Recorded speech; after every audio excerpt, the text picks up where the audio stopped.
Hello everyone, my name's Kevin and I'd like to talk with you today about preparedness. Prepping is being ready for the known and especially unknown events that happen in life. Prepping is literally insurance. We in the developed world have car insurance, health insurance, home insurance, life insurance, which are all vital preps. But what about empty grocery shelf insurance? What about civil unrest insurance, economic collapse insurance, or even something as big as nuclear war insurance? Prepping helps secure one's future survival and prosperity for one's friends, family, and even community. It's putting more variables under our control to give us more flexibility and to make us more capable in dealing with situations. It can prevent an inconvenience from turning into a life-ruining or ending situation. From a certain perspective, many people are preppers because they are preparing for the future and unforeseen events by protecting themselves from very common and probable disasters like car accidents, health emergencies, by having basic insurance.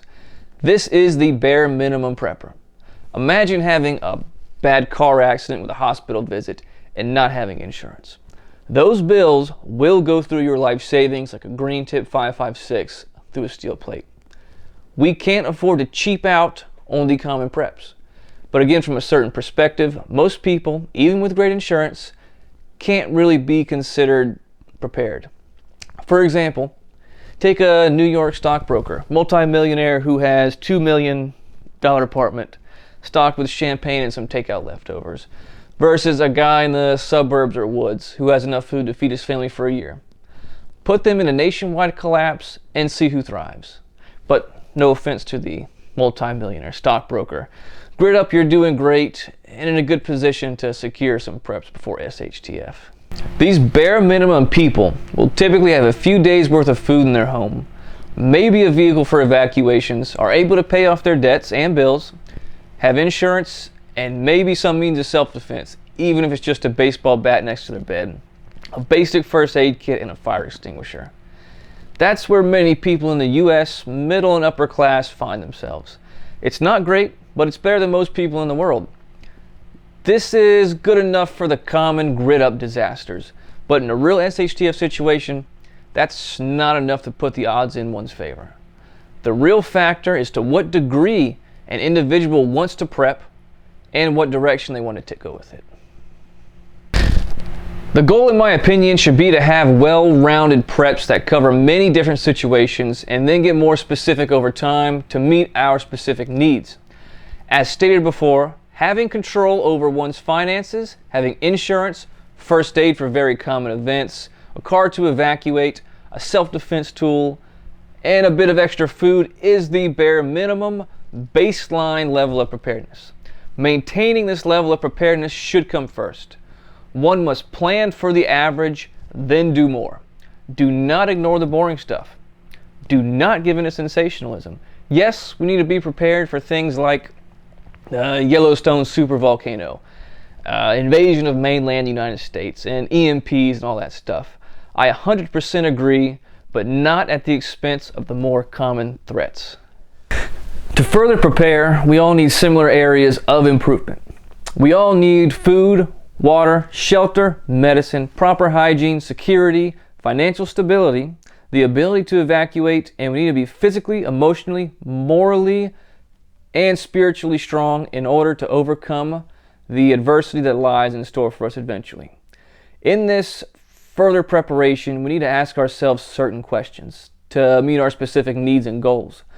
For example, people in the southeastern United States should prepare for hurricanes.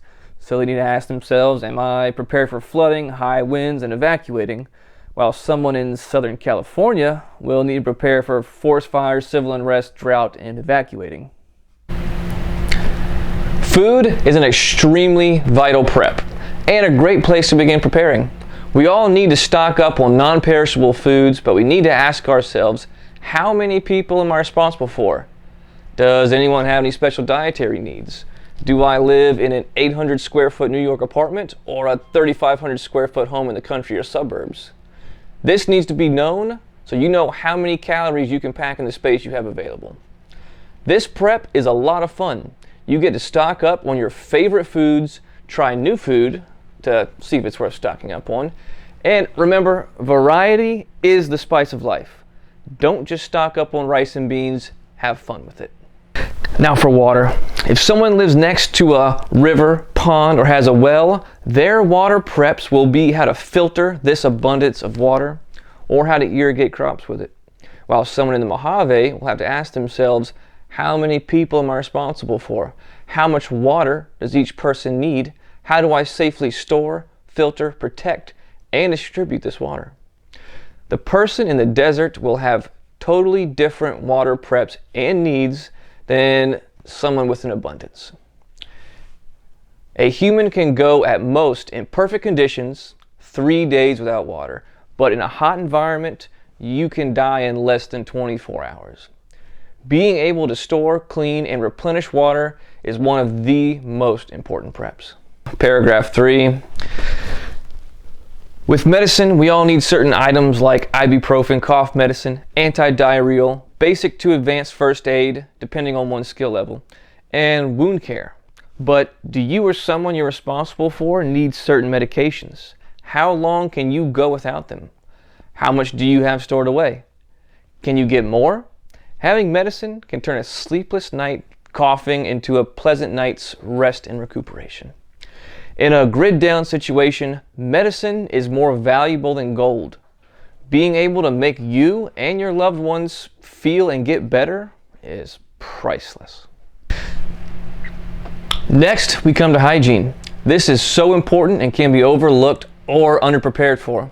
A lack of hygiene will eventually get you sick in some way or another. Being able to wash one's clothes and bathe can actually be the difference between life or death. If you have to walk 50 miles back home, but you get a rash on your feet or thighs and can't properly walk, that can be death. How many women are you responsible for? Can you make sure they have their hygiene items necessary for a short and long-term event? Do you have the ability to deal with lice, fleas, and other pests? Can you properly clean your home with no power? Do you have a plan to safely dispose of garbage and human waste? Then, as for dental hygiene, an ounce of prevention is worth a pound of cure. That's a whole nother subject.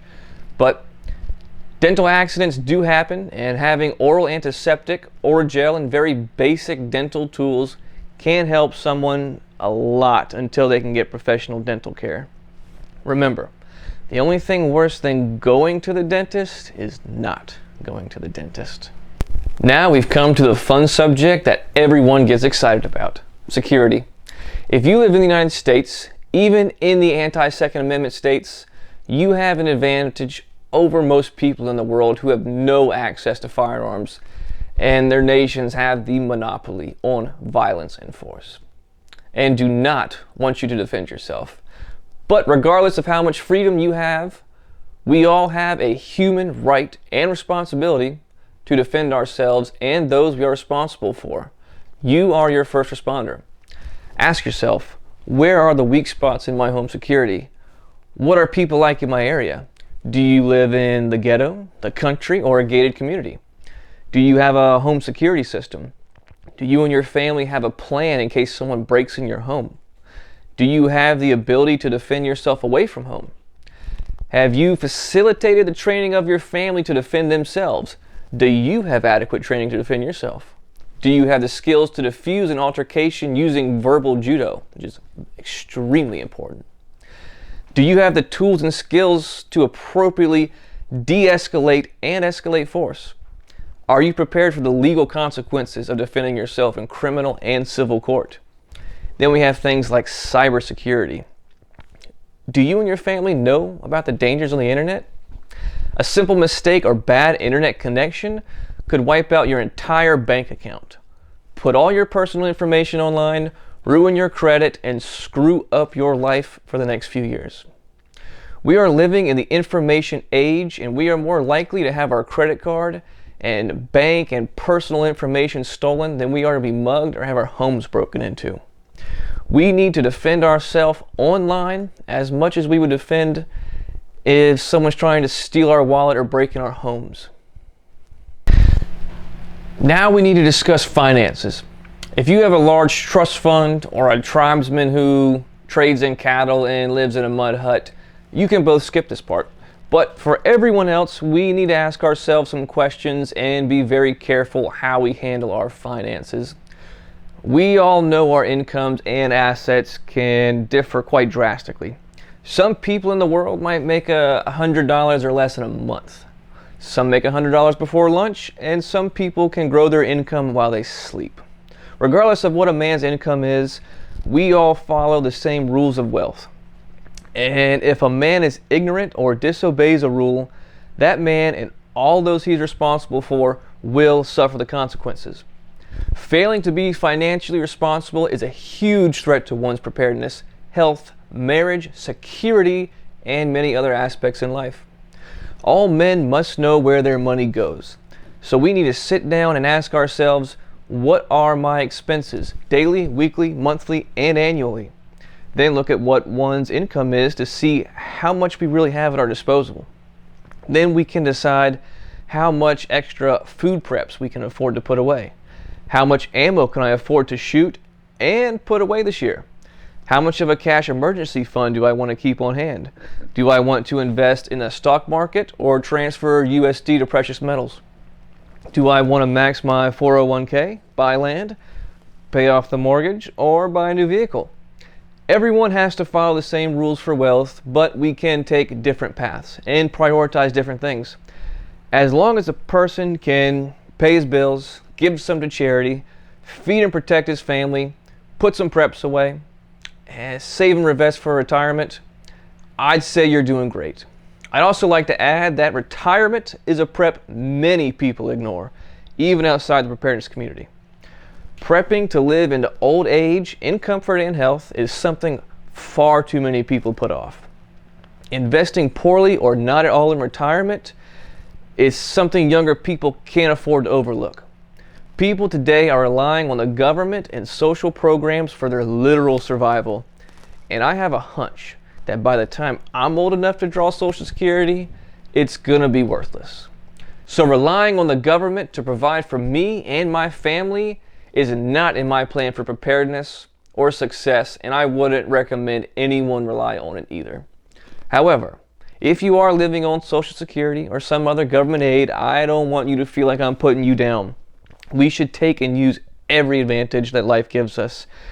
But you want to think about how you could live if the government suddenly stopped funding or drastically reduced your money in aid. Now we have evacuation, aka bugging out. Everyone needs to have the ability or means to evacuate our homes when SHTF comes. This happens quite often all over the world, including first world nations like the United States.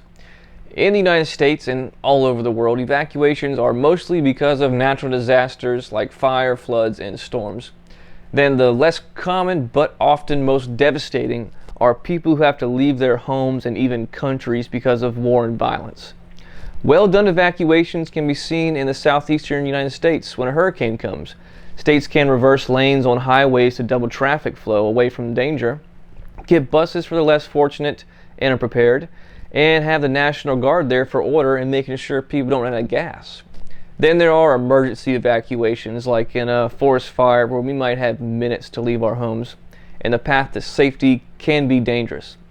In all situations where we are evacuating, we need to be ready to leave home and come back to all our possessions destroyed. Whether we have a week or 10 minutes to evacuate our location, we will want to have certain items that will be impossible or very hard to replace.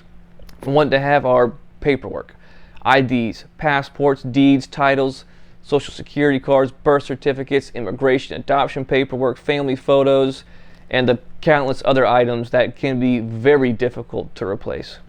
We also want to grab cash, jewelry, guns obviously, and other heirloom items that we can't replace. Depending on the situation, just grabbing some food and water is the best choice. In the worst situations like a fire or home invasion when the grid is up, just getting our family away from danger while losing all our possessions is the best option. Nothing in this world is more important than family.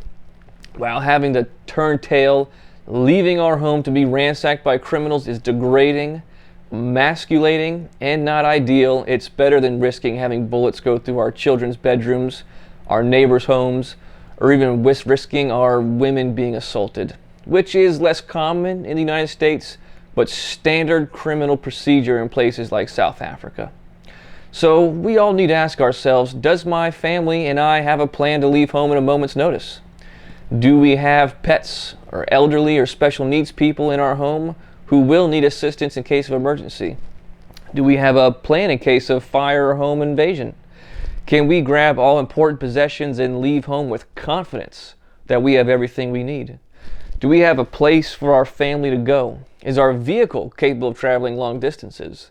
Then in the case of grid down SHTF, as seen in places like Iraq, Syria, and many parts of Africa, are we ready to pack up everything we will need to survive indefinitely and defend our family, friends, possessions from desperate people willing to kill us over our beans, rice, and gasoline? Now we have to get a bit more introspective and honest with ourselves. We have to look at our physical fitness, mental and emotional strength, intelligence, morality, and even spirituality. Let's start with physical fitness. There isn't a universal measuring stick for physical fitness. It can vary drastically by age, gender, natural ability, and health. No one should expect an older woman to lift heavy objects all day, and no one expects an older man to be able to sprint a mile in a QRF. If someone has a health issue, young or old, have practical and honest expectations for their level of physical fitness. All that being said, we owe it to ourselves and all those we're responsible for to be reasonably physically fit. No one expects us to be a marathon runner or Arnold Schwarzenegger in the 1980s, but having a practical physical training regimen of a mix of cardio and strength training is a goal everyone should have. We all need to ask ourselves, where do I want to be in my fitness? How far can I walk in my bug out bag? How far and fast can I run in full battle rattle of bulletproof vest, ammo, and rifle? Do I have the ability to pull myself and gear over an obstacle? How much hard work can I perform before I need a break? Do I know when to slow down and stop before I get heat exhaustion? Physical training is one of the things in life that we get out what we put in. We owe it to ourselves to be the best we can be. Now we have our mental and emotional strength and intelligence. These make us who we are. They're like a team. Mental intelligence is obviously how much we know and how quickly we learn. Emotional intelligence covers things like how we react to others and how we feel. An example of someone who might not have a lot of emotional or mental intelligence is the hothead, the person who doesn't ask questions, someone who hears something they don't like, assumes the worst, and lashes out at others, while someone with emotional and mental intelligence will ask questions before assuming the worst and letting emotions cloud their judgment. We have all seen these two people interact in a confrontation. The lower intelligence will get very angry, overreact, refuse to listen to reason, and act irrationally. The high intelligence person will try to diffuse the situation, appeal to logic and reason, and if they're really smart, know this other person is a bit slow and act accordingly. In an SHTF situation, being able to take in new information, change plans, change ideas, deal with people, and feel an emotion without reacting to it can be the difference between life and death. We need to be calm, confident, and prepared. If some guy is yelling, irate, mad, and refusing to listen, and he starts trying to pull something out of his waist or pocket, you need to know he's not pulling out candy for you. He's probably getting a weapon to hurt you. We need to be able to read other people's emotions and predict their next move, especially if they're giving pre-attack indicators. Now let's be honest. We can all learn more. We can all act unfairly towards others. We all have room for improvement. We have to know our weakness if we want to become better people. We need to ask, what more can I learn to become a better and more prepared individual? Do I have a habit of acting unfairly towards another or in a certain situation? Do I have the ability to disagree with someone but still work with them? Can I read others' emotions properly? Now we have to discuss mental toughness. One's inner man voice versus your bitch voice. Bitch voice is when we wake up and plan on working out, but we're thinking, I'm tired, I'll do it tomorrow, etc. Or when doing cardio and we say, I can't go on, I need to stop, I'll make it up later. This is inner bitch voice. This is our mental weakness. Mental strength is the exact opposite. It's when we wake up, don't feel like working out, but do it anyway. It's when we're working hard and tired and keep going. It's when we have a temptation in front of us and we refuse it because it will make us weaker.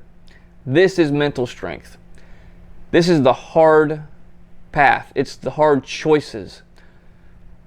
But it's the best and only path to take us to the top of anything in life, including preparedness. Now we have spiritual and moral preparedness. This part is a bit subjective and can change depending on situations and people. Spiritual fitness is, if you're religious, being right with your God. It's kissing your wife and kids before you leave home. It's saying all you have to say to your loved ones. Every day, men leave this world, young and old, and one day our time will come. God willing, it's after a long, well-lived life, surrounded by our loved ones, with a stack of good deeds to take with us in the next life. But that's not the case for many of us. We can leave this life early for many reasons, and I prep in some way or another every day to avoid leaving this life early. But when it's our time, it's our time. And if I'm ever bleeding out, I want to know that my loved ones know how I felt about them. That they know they made life worth living. And I want to think that I'm right with my God, that I've forgiven people and I've sought forgiveness, that I gave to charity and helped make this world a better place. Spiritual fitness is not the normal prep. It's not often discussed because prepping is about survival and spiritual fitness is preparing for death. Morality during an SHTF situation can vary drastically from situation to situation. For example, if there's a local or regional disaster and people around me are hungry, especially family and friends, I will pull out my food preps and feed everyone I can because I know help is coming and I can restock my preps. I would never forgive myself if I had a year's supply of food put away and let people around me go hungry. In that situation, to let people go hungry would be morally wrong. But during an all-out country or worldwide disaster, morality will change. We have an obligation to make sure our family is fed and has all they need to live. Doing anything that can put our family's lives at risk would be immoral. Deciding what's right and wrong can be difficult when the grid is up. And when it's down, it will only get harder. Then the morality of others is something that can be difficult to predict. I like to assume the best intentions of most people I deal with, but during an SHTF situation, a good man can do some very immoral things to survive. And then, the men who are already bad will gladly kill another person for next to nothing and won't lose any sleep over it. When the majority of people go 3 days without food, kindness and morality will leave society. In its place will be the natural desire to survive. We all have to ask ourselves, what kind of man am I? Do I want to sleep at night with a clean conscience? Can I lie awake at night after making a hard decision, but knowing my family is sleeping safely with full bellies? Can I sleep at night with my family in possible danger, empty stomachs because I couldn't make a hard choice? Well, everyone, this is all I've got for now. Thank you all so much for staying until the end. I really just wanted to gloss over a few things that are on my mind that I think would be beneficial to others without getting too specific. If you found this video informative or entertaining, please give me a like and feel free to leave your opinion in the comment section below. If you like this video, check out this other one right here.